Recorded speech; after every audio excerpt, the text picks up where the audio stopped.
Good morning, friends. We are going to be starting shortly, so if you're able to come up closer to the chairs, and feel free to bring coffee, water, any refills. We'll be starting in about 4 minutes. Welcome.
Well, good morning and welcome for those of you joining us here in Tresvant Hall, and for others who will join us by live stream or see this at another day. I'm Ollie Rensher, a member of the clergy team here, and bring greetings to all of you. And we're so delighted to have Dr. Tim Huebner be with us. Tim is a personal friend. We've known each other for a very long time. We were talking back in 2008 is when we first met. And so I continue to appreciate him and his scholarship at Rhodes College, where he is the provost and the vice president for academic affairs.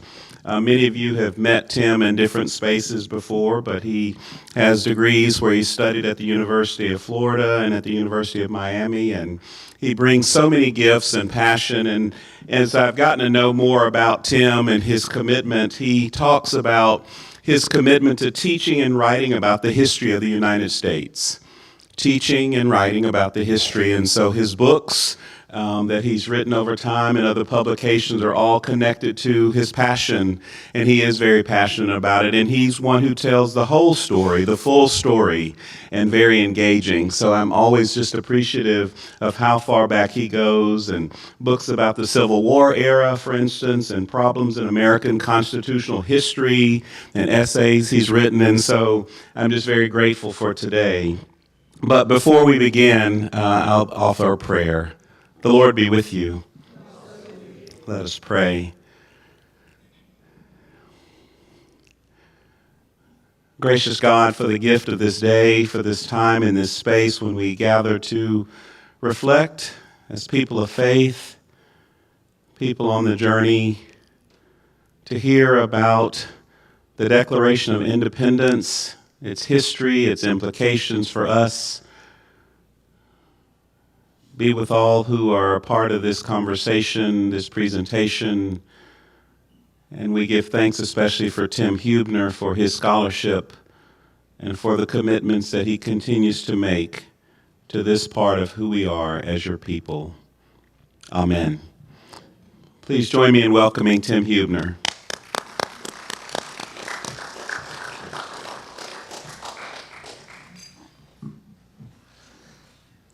Well, thank you, Ollie. It is always a great pleasure to be back at GSL, Grace St. Luke's, and I don't know how many times I've been here to speak, but several.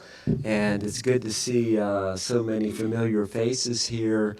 And we're going to talk about an important topic, which is, you may know that next year, 2026, will be the semi-quincentennial of the United States. And you might not have known that word, but that means half of 500, right? So it's the 250th anniversary of the signing of the Declaration of Independence. And if you're as old as I am, then you may even actually remember the bicentennial back in 1976. And I remember it well because there were a lot of celebrations. I remember watching on television those tall ships sailing into New York Harbor.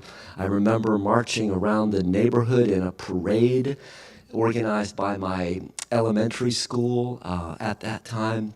It was a time of celebration for me as a young child, and in many ways shaped my journey as I thought about America and what it means to be an American, and that turned out to be the area of scholarship that I've worked in for the last 30 plus years. So some of us actually have a memory of 1976, and now it's 50 years later, almost 2026, and so 250 years. So it's an important time and important moment to reflect back on this important and foundational document.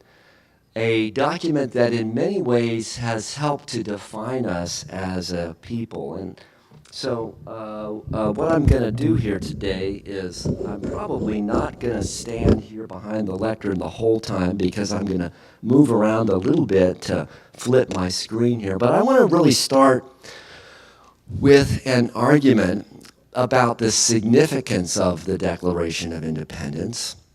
And there are two aspects of it. One is, of course, it asserts the American colonies' independence from England, and that is well known to us. And as we get into the actual words of the text, that will be clear.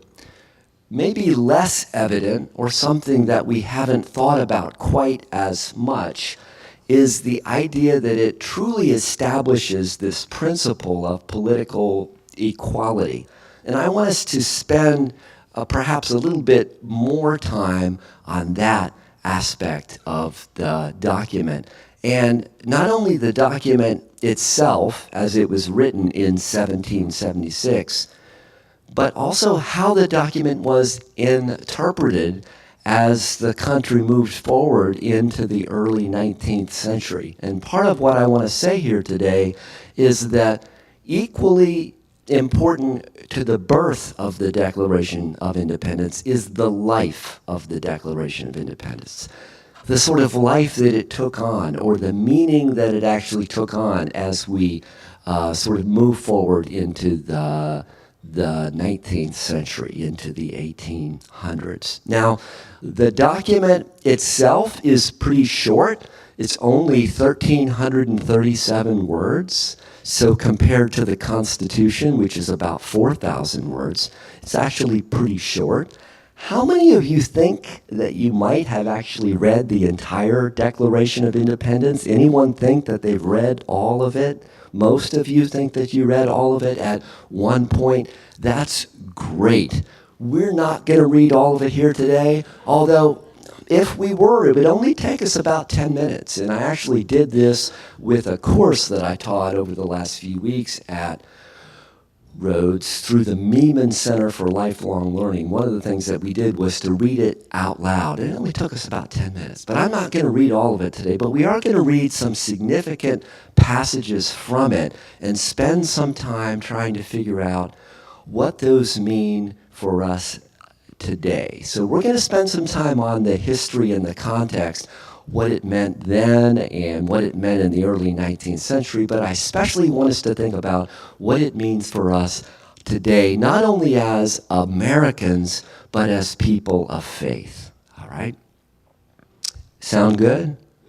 All right, then. We're going to start then with the opening lines of this text, which, as I said, is about 1,300 words long. So we're going to read some critical portions of it. And it actually starts this way.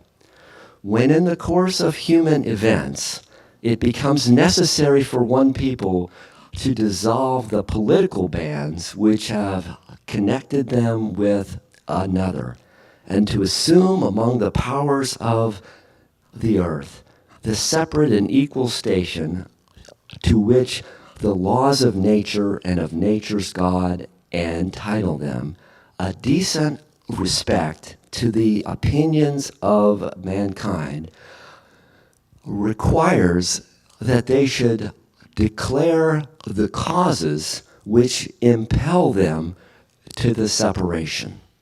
Now, you might notice that's all one sentence, right? It's a lengthy sentence, but it's packed. It's packed with meaning. And part of what they're telling us, understanding that the Declaration of Independence is not written just by Thomas Jefferson. In fact, some scholars, namely Danielle Allen, who I'll mention at the end of the talk, she'll be speaking at Rhodes College this week. Danielle Allen argues that it's actually an example of what she calls democratic writing. It's actually writing by a group. It's not just Jefferson. Jefferson's the primary author, but others are part of this process. And so what they're writing here is that when in the course of human events, so sometime in the course of history, as things are unfolding, it becomes necessary for a people to dissolve the political bands which had previously joined them to someone else. And if and when that happens, it will be necessary for that people to explain why they are separating, why they think things have evolved in the course of events in such a way as to impel them to a separation. So they're going to try to explain why they are doing what they're doing, why they think it's necessary to declare their independence from Great Britain, right? And now just following along, this is that next paragraph, and probably the paragraph that's best known, right? So we'll want to pay close attention to this one.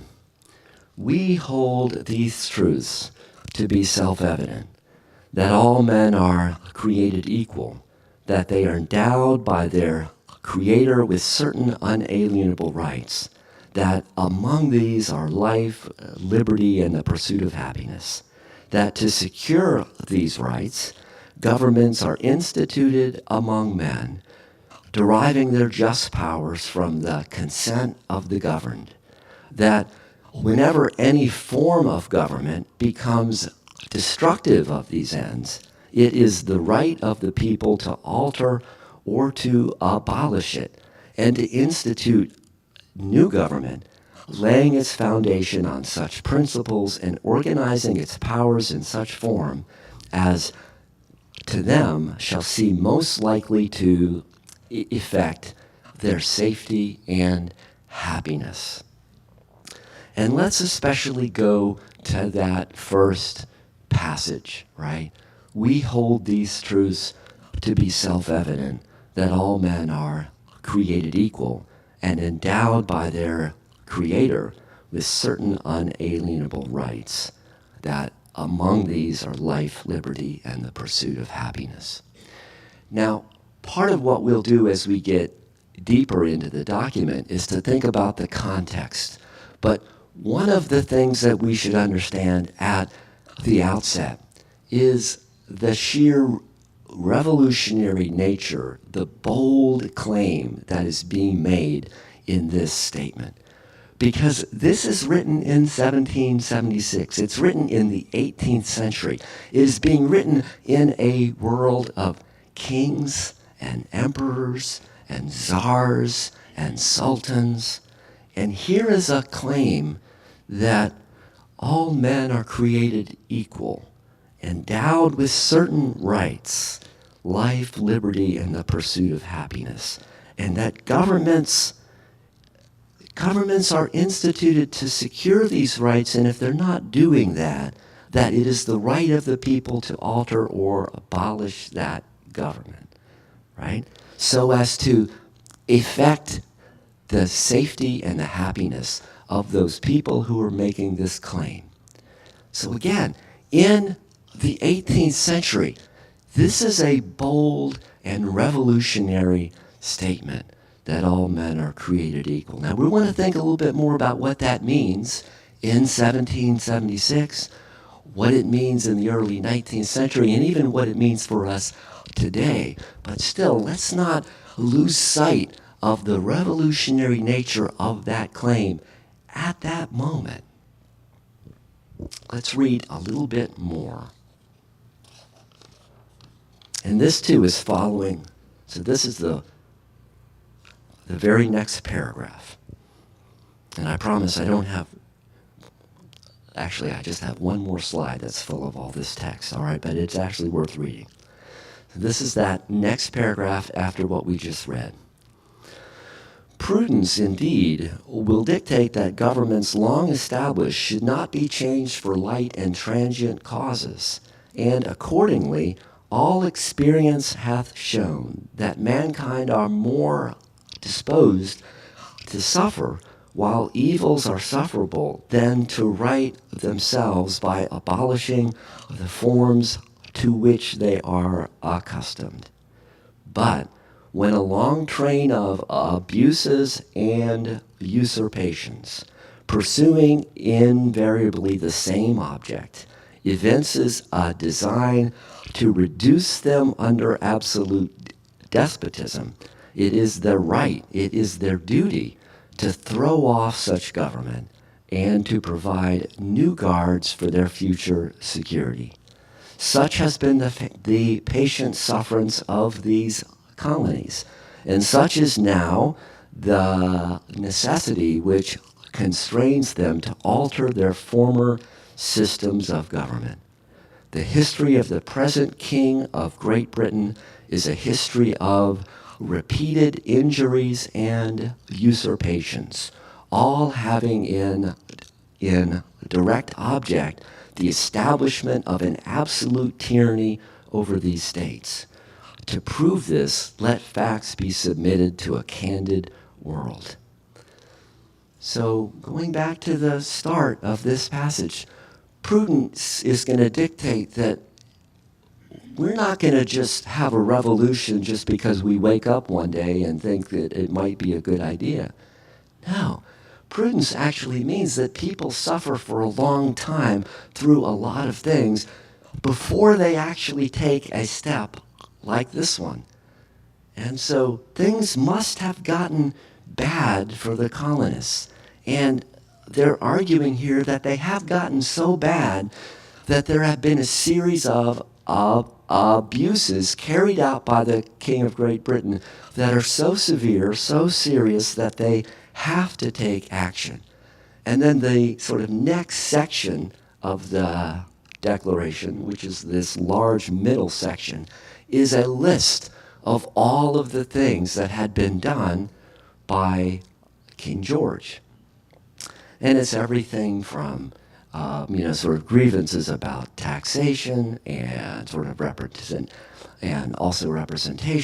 but also jury trials and other such things. But it's a long list. So in other words, they're trying to submit facts here to a candid world, trying to explain, trying to justify why things are so bad that they have now judged that they need to declare their independence from England.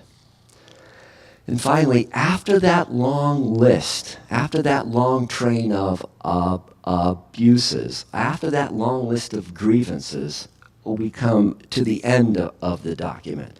And this is going to be the last slide that we are actually going to read, okay? But this is the end of the Declaration of Independence. So after that long list, it says, "We, therefore, the representatives of the United States of America, in General Congress assembled, appealing to the Supreme Judge of the world for the rectitude of our intentions, do in the name and by authority of the good people of these colonies, solemnly publish and declare that these united colonies are, and of right ought to be, free and independent states, that they are absolved from all allegiance to the British Crown, and that all political connection between them and the state of Great Britain is and ought to be totally dissolved, and that as free and independent states, they have full power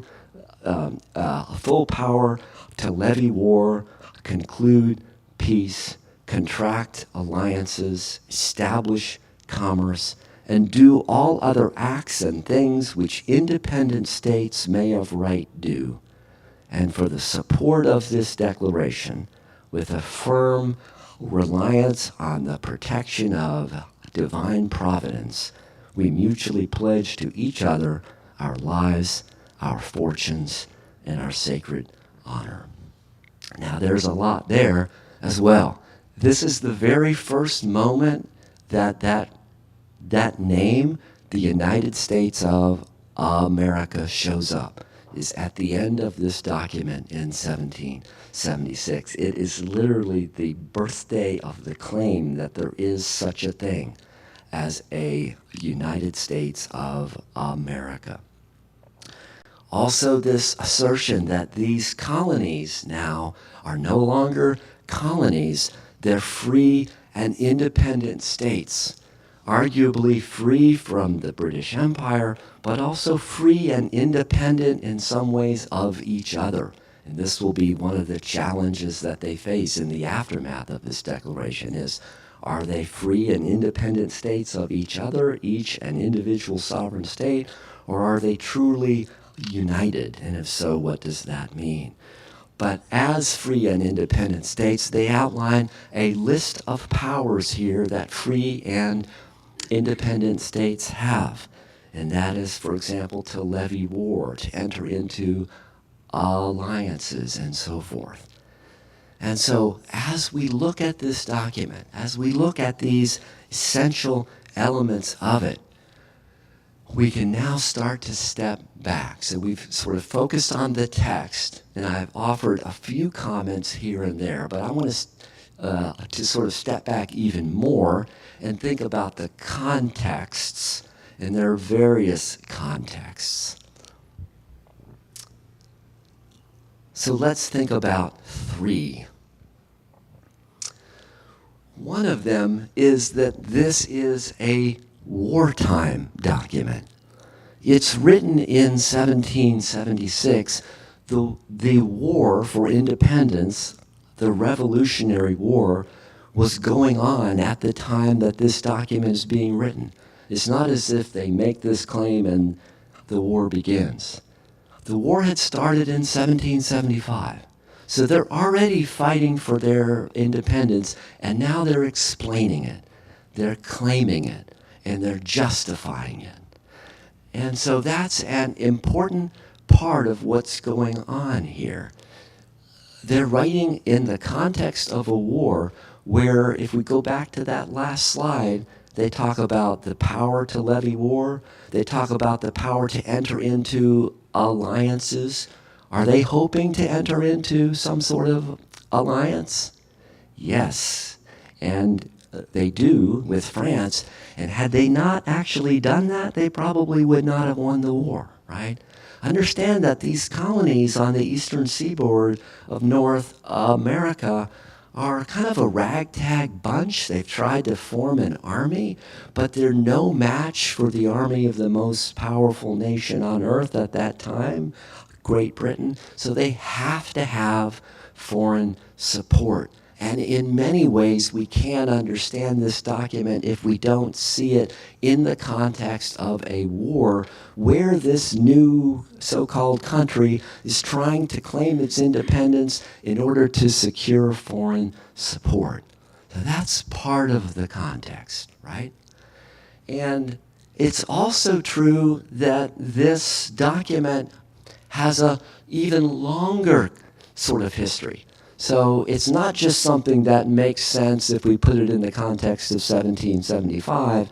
It also makes more sense if we think about history in the long term, right? If we think about long-term explanations for why they would make the arguments that they're making here, is that there's this English constitutional tradition that stretches back, at least back to 1688, the so-called Glorious Revolution, when the constitutional monarchy was established in England. And those in England put forth a Bill of Rights in 1688 that in some ways resembles the Declaration of Independence in that there's a list of grievances and an assertion of rights. And so the Declaration of Independence can trace its heritage really back to 1688, maybe even all the way back to Magna Carta back in the 13th century, back in 1215 or 1225. There were various versions of this document that tried to limit the power of the king, right? And so, and in the process of doing that, they're asserting rights. And also part of this history would be the Sugar Act and the Stamp Act and all of those acts that had been passed by the British Parliament in the 1760s and 1770s that had led to them claiming these rights as Englishmen, which is how they would have seen themselves. They saw themselves as having the rights of Englishmen, right? And so that's part of the longer term history of this document as well. And as you might imagine, historians have spent a lot of time writing about these contexts, right? So the Declaration of Independence has been written about by many scholars going back to the early 20th century and up through the late 20th century, and they have focused mostly on these contexts, right? What was going on in the war, what sort of led to the war, the background to the war, the so-called 7 Years' War, or the French and Indian War, so all of that context, and this constitutional context. And some of these scholars have argued basically that what happens in 1776 in this document is that the founders, Jefferson and others, are trying to legally justify their revolution, right? It's a sort of legal,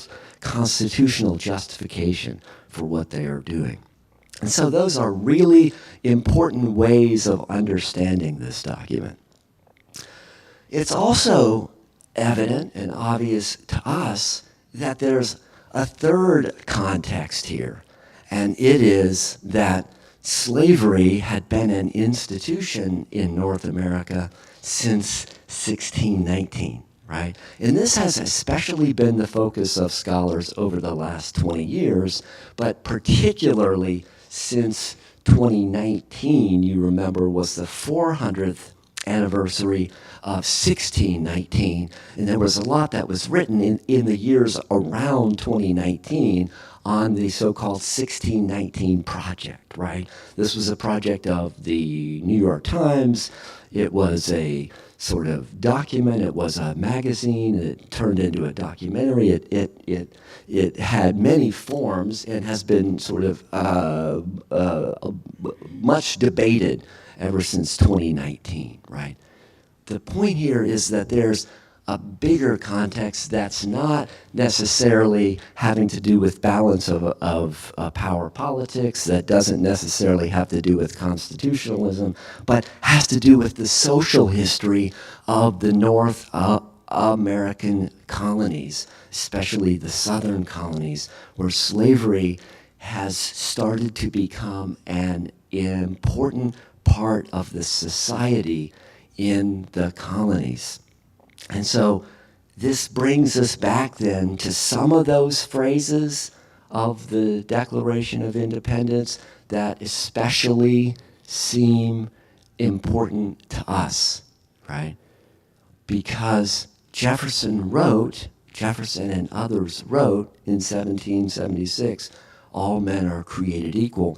And the presence of slavery at that point for more than 150 years seems to point out a contradiction or hypocrisy. I mean, we can use all sorts of words here, but it does seem glaringly obvious that something isn't quite right if we think about 1619 and 1776. And so there's been a big sort of debate about this, right?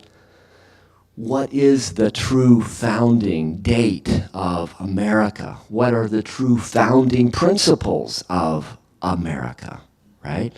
And so especially for the last 20 years, and arguably especially since 2019 or the years surrounding 2019, we've been in the middle of this debate.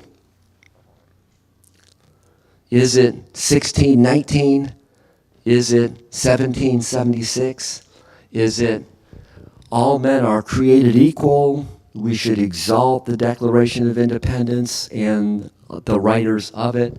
Or is it 1619 is the birth of slavery on American soil? The country was founded on white supremacy. Should we emphasize that and emphasize the hypocrisy or the contradiction that's evident in the writings of the founders in 1776? So this is an interesting way of thinking about it, right? 1776 versus 1619. They could be at odds with each other. Two different frames, two different lenses through which to view America, two different dates to use as the founding date for America. And as Ali mentioned, I really, really believe in all my heart that we need to tell the whole story of the history of the United States. We really do need to not ignore or shove to the side 1619. We have got to come to terms with that reality and that history. We have to confront that. We have to confront the horror and the brutality and the ugliness and all those things associated with slavery.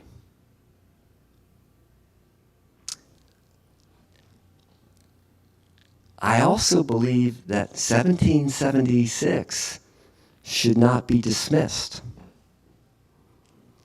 and that these things might be important to each other. It actually might be the case that we need 1776 because of 1619. What I mean by that is we might actually really need to cling to that notion that all men are created equal because of the deep roots of the history of slavery in the United States. So I would argue, as opposed to pitting these two things against each other as kind of another way to polarize us, which I think is happening all over the country, we can say, I'm on this side. It's almost like 1619 is for one end of the political spectrum, 1776 is for the other. I don't really believe that. I think that we can tell the whole story of 1619, and we can recognize the importance of and the accomplishment in making this bold claim in 1776 in a world of kings and emperors and princes and czars and sultans, that all men are created equal. And I'll tell you why I believe 1776 is still relevant in that way is because Americans in the early 19th century, even if Jefferson didn't intend to make a broad and bold claim, many Americans took those words and used them to make broad and bold claims. In other words, Jefferson couldn't limit, couldn't try to restrict, couldn't define forever the meaning of that phrase, all men are created equal. We could talk about Jefferson. He's complicated and complex, and books have been written about him, many, many, many books, probably many more books than are actually necessary. And many of those books and articles deal with Jefferson and slavery. And so that paradox and that mystery is not going to be one that we're going to be able to solve here today. But I do want you to know that, as I said, the life of the Declaration of Independence is probably as important as, maybe more important than, the birth of the Declaration. And I'll tell you why. Because of people like James Forten, a free black man in Philadelphia in the early 19th century, who took Jefferson's words, and this is how he read them. We hold this truth to be self-evident that God created all men equal is one of the most prominent features of the Declaration of Independence. And in that glorious fabric of collected wisdom, our noble Constitution. This idea embraces the Indian and the European, the savage and the saint, the Peruvian and the Laplander, the white man and the African. And whatever measures are adopted subversive of this estimable privilege are in direct violation of the letter and spirit of our Constitution. Now, there's a lot of work going on in this phrase, in this short passage. Now, let's think about it. He takes the words from the Declaration of Independence, says, this is the most prominent feature, is all men are created equal. So Forten, a free black man in Philadelphia in 1813, is saying, pay attention to that part of the Declaration of Independence, not all the other stuff. This is the most prominent feature. All men are created equal. And then he tries to connect it. This is kind of a sleight of hand. It's really interesting. He tries to bring in the Constitution. Now, all men are created equal is mentioned only in the Declaration of Independence, not in the Constitution. But Forten here is joining those two documents together. And he does it again at the end when he talks about the letter and spirit of the Constitution. And then between that, he offers this very broad and expansive reading of what that principle means. It means everybody.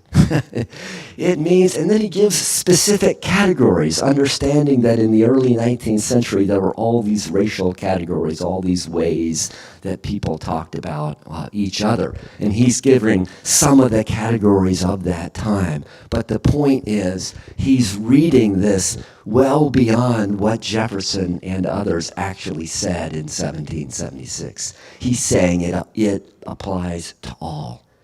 Now, I think this is a profoundly important point, okay, because Fortin is one of the first to do this. He's not the last. And in fact, there's a significant group of abolitionists, white and black, arguing based on Fortin's claim here that the Declaration of Independence, that human equality ought to be the reason that slavery should end. So this whole document, or this whole argument, turns into a foundational argument for the abolitionist movement in the 1830s, 1840s, and 1850s. And it enters into the national debate. This is something that I've written about. I've published a couple of articles on this. It's fascinating to me how the Declaration of Independence takes on this life and this meaning, and that people like Fortin claim it as their own. Seneca Falls, 1848, a group of women's rights activists gather. They issue what's called a Declaration of Sentiments. It is modeled after the Declaration of Independence. And they use the Declaration of Independence to argue for the equality of women, right? That's 1848. So this declaration has a life of its own. So Jefferson is still living in 1813. He doesn't die till 1826. And he doesn't say James Fortin and others are wrong. Like, this is like, he can't control that. And by the time we get to the 1850s, there is arguably the first great debate over the meaning of the founding. So now we've gotten to the sort of Civil War generation, right? And this is Lincoln and others in the 1850s who are arguing over the spread of slavery. And they're arguing in some sense also over the sort of rights of black people. And Lincoln, in 1857, is arguing with Stephen Douglas, who's running for the Senate in Illinois. He's also taking issue with the Supreme Court's decision in 1857 in Dred Scott. And Lincoln says this: the framers meant to set up a standard maxim for free society, which should be familiar to all and revered by all, constantly looked to, constantly labored for, and even though never perfectly attained, constantly approximated, and thereby constantly spreading and deepening its influence and augmenting the happiness and value of life to all people of all colors everywhere. So Lincoln has grown quite a bit in his own thinking, if we think about his life and his understanding. But by 1857, he too is taking the Declaration of Independence and making a powerful argument that this is the standard for our society, and we always ought to look toward this notion that all men are created equal. That's what he's focused on here. So, what does it have to do with us?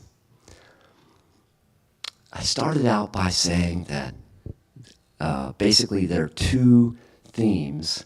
One is that the sort of declaration establishes the argument that the colonies are independent, they are free from Great Britain. But that other argument is the one that I'm emphasizing, and it is that the Declaration of Independence places an emphasis on equality, political equality. And there's work associated with political equality. We see it in the early 19th century in Fortin. We see it in Seneca Falls in 1848. We see it in Abraham Lincoln in 1857 and others. And ultimately, this notion, going back to Fortin, of writing equality into the Constitution comes to be. And it comes to be in the Equal Protection Clause of the 14th Amendment, which is ratified in the aftermath of the Civil War. So Fortin was actually prescient in saying way back in 1813 that this notion of equality should be or is part of the letter or spirit of the Constitution. And so that ends up happening. And that means that, once again, this work of political equality doesn't end or didn't end back in the 1860s or 1870s. It continues for us today. The work of political equality is expanding our idea of who is included, of who has a voice. And arguably, Jefferson's Declaration, the Declaration of Independence of 1776, unleashes this conversation about who has a voice. Now, I would say, as a Christian, as a person of faith at GSL Church in 2025, I would say that this is also the work of the kingdom of God. I would also say that the work of bringing people in, the work of striving for justice and peace and human dignity, I would say that is our work. I would say that is the work of the baptismal covenant, right? So we can think about how this work is not something that we want to sequester back in 1776. The Declaration of Independence isn't some old artifact, some relic that sits in the National Archives and that we should look at. It's not just that. It's not a piece of parchment. It's those words that have had power throughout our history that, frankly, fit perfectly with our notion of striving for justice and peace among all people and respecting the dignity of every human being. So this is where our work as Christians overlaps with our identity as Americans if we truly claim this notion of equality from the Declaration of Independence. So I'm going to stop right there. I hope we have some time for questions, and thank you.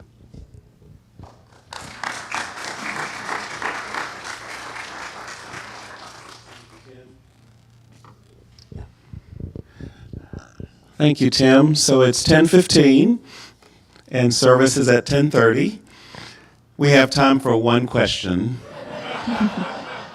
And there's always more time for conversation, for sure. And we can make a note of some of the questions. But if you have one question, Phil Ashford, you're on the spot. So are you arguing here for open borders?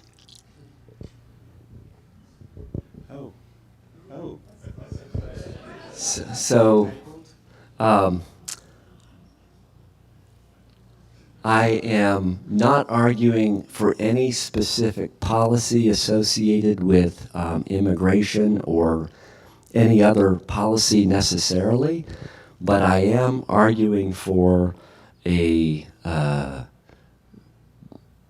gospel-based, baptismal covenant-based way of being in the world, which is that we should respect the dignity of each person and give each person a voice. And that I think that that's the, the impact of the Declaration has been that people have felt empowered to have a voice in their own government. And I think that's an important principle. Let's give Tim another round of applause.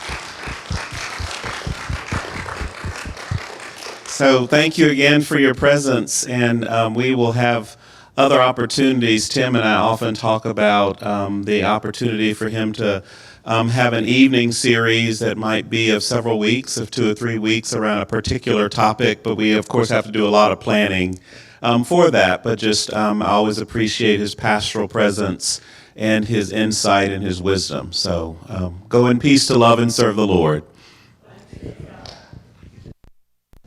And one more announcement from Tim Hubner. So just one more thing. I did mention Danielle Allen's lecture, which is at Rhodes College this Thursday night. She's written this book, Our Declaration, and she'll be speaking at 6 p.m. at McNeil Auditorium, Rhodes College. She's very well-known public intellectual, Harvard political theorist, and she'll be on our campus on Thursday. I hope that you'll be able to be there.